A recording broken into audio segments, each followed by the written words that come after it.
ऋषि ज्योतिष केंद्र में आप सभी का स्वागत है।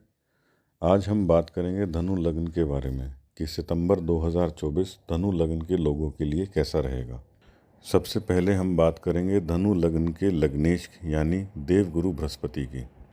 1 मई 2024 से देवगुरु बृहस्पति आपके छठे भाव में विराजमान हैं और आपके छठे भाव में वृषभ राशि जिसके स्वामी शुक्र हैं, इसलिए देवगुरु बृहस्पति वहाँ पर अपने आप को असहज महसूस करते हैं, जिसके कारण आपके स्वास्थ्य में मई 2024 से गिरावट आनी शुरू हुई होगी और साथ ही आपका वज़न बढ़ने की संभावनाएं भी बनी हुई हैं। और क्योंकि देवगुरु बृहस्पति आपके छठे भाव में विराजमान हैं, इसलिए आपको लीवर से संबंधित या डाइजेशन से संबंधित समस्याओं का सामना करना पड़ सकता है। इसलिए तला भुना खाने से परहेज रखें और यदि आप मधुमेह से पीड़ित हैं तो आपको सचेत रहने की आवश्यकता है, क्योंकि इस समय आपका शुगर लेवल बढ़ सकता है। छठे भाव से देवगुरु बृहस्पति की पंचम दृष्टि आपके 10वें भाव पर पड़ रही है और 10वें भाव में कन्या राशि में शुक्र नीच के होकर केतु के साथ विराजमान है, जो यह दर्शा रहा है कि करियर में आपके अभी बहुत संघर्ष चल रहा है। आपकी कुंडली में केतु आपके 10वें भाव में नवंबर 2023 से विराजमान है और तभी से आपके करियर में कुछ न कुछ संघर्ष चल रहा होगा। साथ ही 25 अगस्त 2024 से शुक्र नीच के होकर आपके 10वें भाव में विराजमान है, तो करियर में संघर्ष थोड़ा और बढ़ गया होगा। करियर में अभी आपकी कोई मदद कर रहे हैं तो वह स्वयं देवगुरु बृहस्पति हैं, क्योंकि वह अपनी पंचम दृष्टि से आपके करियर के भाव यानी 10वें भाव को देख रहे हैं। देवगुरु बृहस्पति अपनी सप्तम दृष्टि से आपके द्वादश भाव को देख रहे हैं।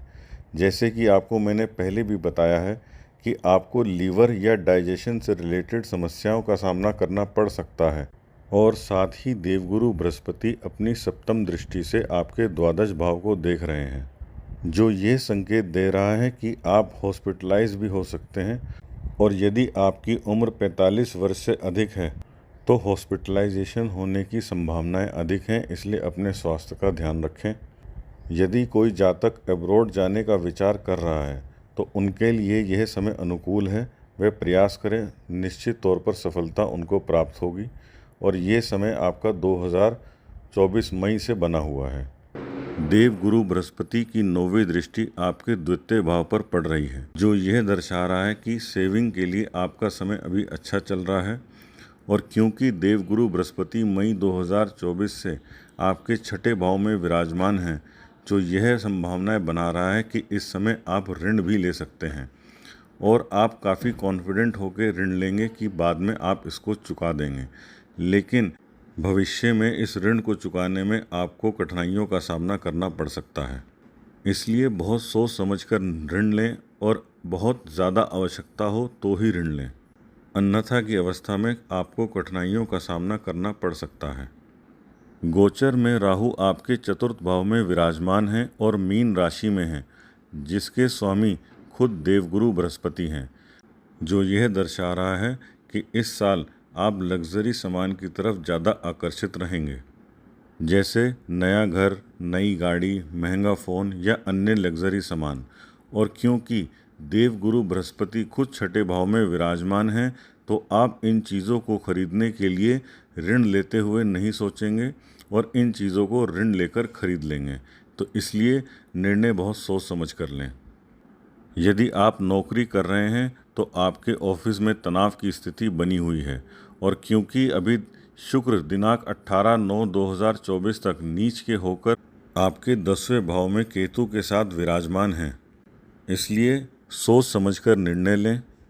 और शायद इस साल कंपनी भी बदलनी पड़ सकती है, लेकिन आपको ऐसी सलाह दी जाती है कि जल्दबाजी में निर्णय ना लें और दिनांक 18 सितंबर 2024 के बाद स्थिति में सुधार अवश्य आएगा, परंतु संघर्ष जारी रहेगा।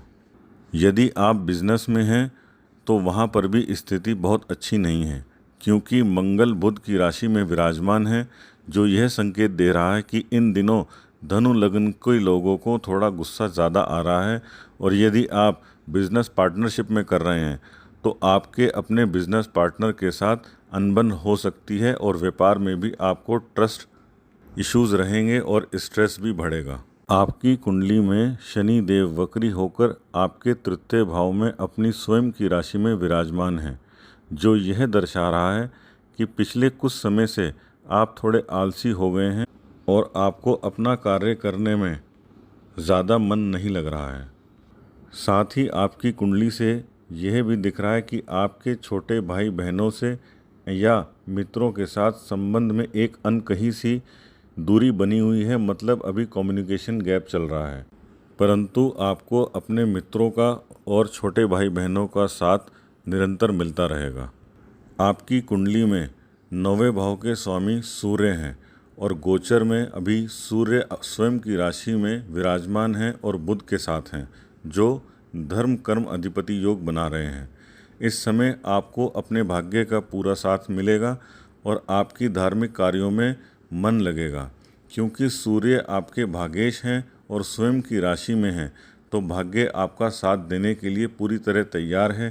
केवल आपको सही दिशा में अपना कार्य करना है। धनु लग्न के लोगों के लिए वैवाहिक जीवन में भी संघर्ष दिख रहा है, क्योंकि मंगल सप्तम भाव में बुध की राशि में विराजमान है और अपनी सप्तम दृष्टि से लग्न को देख रहे हैं, जो ये दर्शा रहा है कि धनु लग्न के लोगों को इस समय गुस्सा थोड़ा ज़्यादा आ रहा है और अपने लाइफ पार्टनर के साथ वैचारिक मतभेद बढ़ रहे हैं। इसलिए धनु लग्न के लोगों के लिए यही सलाह है कि अपने गुस्से पर नियंत्रण रखें, अन्यथा की अवस्था में आपको परेशानियों का सामना करना पड़ सकता है। और यदि आप किसी लव रिलेशनशिप में हैं तो इस समय आप अपने रिलेशनशिप को विवाह में तब्दील कर सकते हैं, क्योंकि मंगल आपके पंचम भाव के स्वामी हैं और सप्तम भाव में विराजमान हैं। तो यदि आप अपने रिलेशनशिप को अपनी शादी में तब्दील करना चाहते हैं तो ये समय आपके लिए उत्तम है। ये थी धनु लग्न के लोगों के लिए सितंबर 2024 की प्रेडिक्शन। अंत में आपसे मैं फिर भी ये कहना चाहूँगा कि आपकी स्वयं की कुंडली में कौन सा ग्रह कौन से भाव में, कौन सी राशि में, किस नक्षत्र में है और आपकी कौन सी महादशा, किसकी अंतर्दशा और किसकी प्रत्यंतर दशा चल रही है, इसके ऊपर बहुत कुछ निर्भर होता है। तो अपनी कुंडली से एक बार अवश्य मिलान करें। इसी के साथ मैं आपसे विदा लेता हूँ। अगले महीने फिर आपसे मिलेंगे नवंबर 2024 की प्रेडिक्शन के साथ। जय महाकाल।